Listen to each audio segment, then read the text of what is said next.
Guys আজকে এমন একটা টপিক নিয়ে আলোচনা করব যেটা হচ্ছে আমার জন্য খুবই অনেক কষ্টদায়ক এবং কি দুঃখ। আমার কাছে ছিল 40 টাকা, তো আজকে আমি বাসা থেকে টাকা নিয়ে আসি না, আর মাঝে মধ্যে আমার কাছে আমি টাকা রাখি না। তো এমন একটা পরিস্থিতি পড়ছি যে হঠাৎ করে মোবাইলে ব্যালেন্সটা শেষ হয়ে গেছে। তো মাঝে মধ্যে এমন বিপদ থাকলে বিকাশ থেকেও টাকাটা টান দিই আনতে হয় আর কি, বিকাশে কিছু টাকা রাখতে হয়। তো আমার কাছে তাও ছিল না। আমার মনে হয় এ কিছুটা টাকা থাকে আর কি, ধরেন আপনার 26-28 টাকাও যেটা একটু খরচের যে টাকাগুলো পাঠায় না, 1020 টাকা আর এমনি 14 টাকা 90 পয়সা। তো সেই থেকে কয়টা ব্যালেন্স লই গেছে আর কি, 27-28 টাকা আর কি। তো আমি 20 টাকা দিয়ে রহিমানগর থেকে কালিয়াপাড় আইছি, বাকি 20 টাকা রয়েছে। তো আমার মোবাইলে ব্যালেন্স শেষ হয়ে গেছে।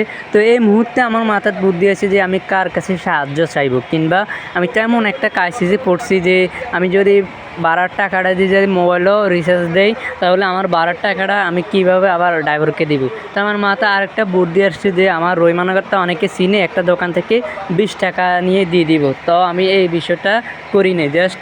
তো আমি এমন একটা কাজে পড়ছি যে বিকাশ থেকে যদি ঢুকেন, তাহলে বিকাশ থেকে ঢুকলে হটস্পট এবং কি নেটের কালেকশান লাগে। তো আমার কাছে এই নেটটাও ছিল না।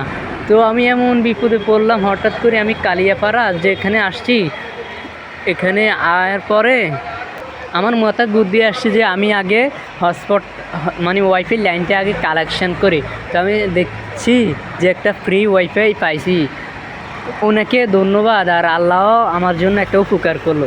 আমি ফ্রি ওয়াইফাইটা কানেক্ট করছি আর কি, যে কি আইএনটার একটা সব আসছে আর কি, যেটা ইন্টারনেট নাই। তো আমি দোতলা থেকে নিচতলায় নেমে আসছি এরই দেখি একটা ডাচ বাংলা আর কি, রকেটের। তো এখানে দাঁড়াচ্ছি, আমি নেটটা কালেকশান করার পরে আমি আগে দেখছি নেটটা কি চলেনি। তো আমি একটা সফটওয়্যারও গেছি দেখি নেটটা চলে। হঠাৎ করে আমি বিকাশও যাই, আমি বিকাশ থেকে আমার নাম্বারও 20 টাকা রিচার্জ করছি।